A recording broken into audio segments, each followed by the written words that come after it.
show. Let's be focused. That's what time it is. And today we're looking at 10 things to consider when choosing a location for your business.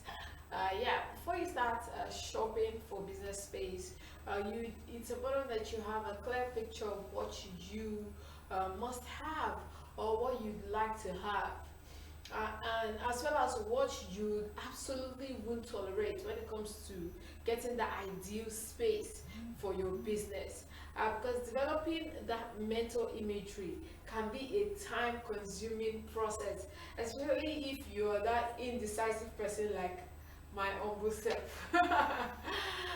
Because getting your space for your business can be exciting and tedious at the same time, because you already you've come up with this mental imagery of how you want your space to be, what it should look like, what the feel should be like, and how customers will react to your space.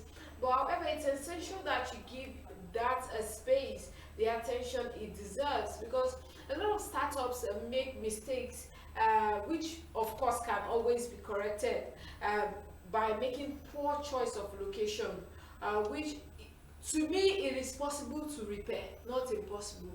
It is possible to repair. So what are the things that you should consider when picking a location? First, the style of operation. Is your operation going to be formal, elegant, kickback, or casual? Or your location should be consistent with your style and the image of your brand.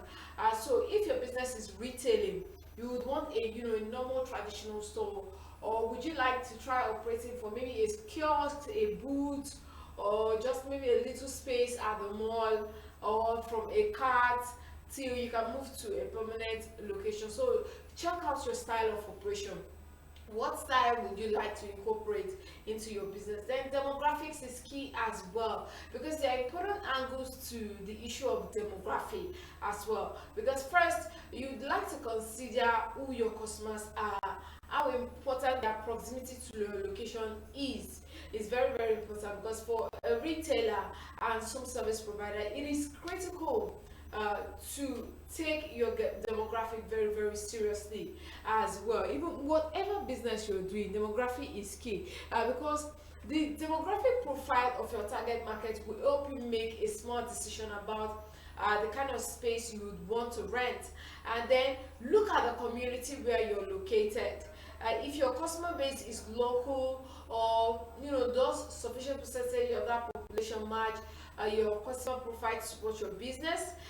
So look at the community. Does the community have a stable economic base that will provide a healthy environment for your business? It's important to consider that while being cautious, and when considering communities are largely dependent on a particular industry for the economy, it's important to look at that. Also, foot traffic is key. Even our moms, and some of these older businesswomen, they will tell you if you tell someone koja when they want to rent stores or shops, that is when you have a lot of foot traffic. Because for most retail businesses, foot traffic is extremely important, because you're there displaying, and when someone is passing by, you quickly influence their buying decision by your display, and they see everything just by simply passing by. So you don't want to be tucked away in a corner where shoppers are likely to bypass you. Shoppers may not want to go through the stress of walking inside and scouting around for you. So even the best retail areas have dead spots as well.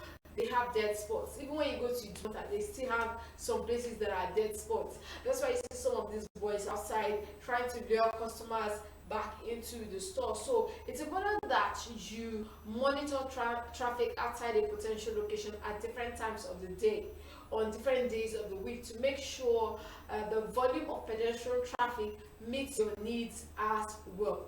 Also, let's talk about accessibility and parking. It is key.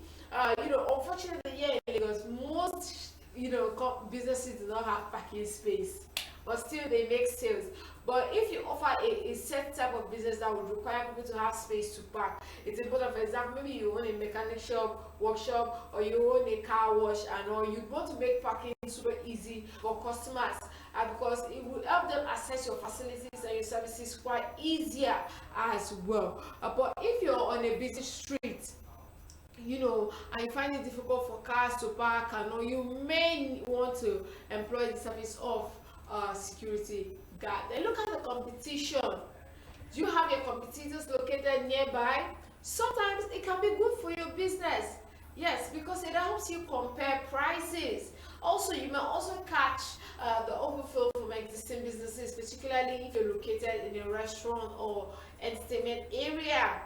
But however, if a nearby competitor is going to make your marketing job tougher, look elsewhere. But I tell you, your nearby competitor should motivate you to come up with smart plan of action to execute your plans. Also, the building infrastructure.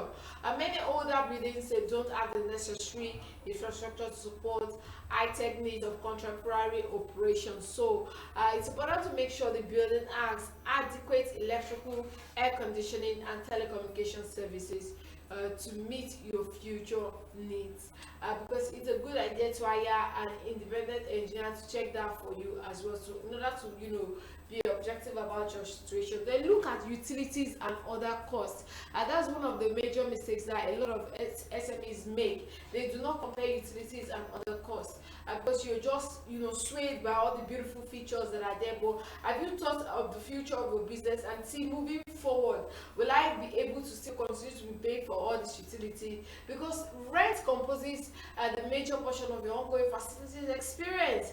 But however, it's important to consider extras such as utilities, because they are included in some leases but not in others.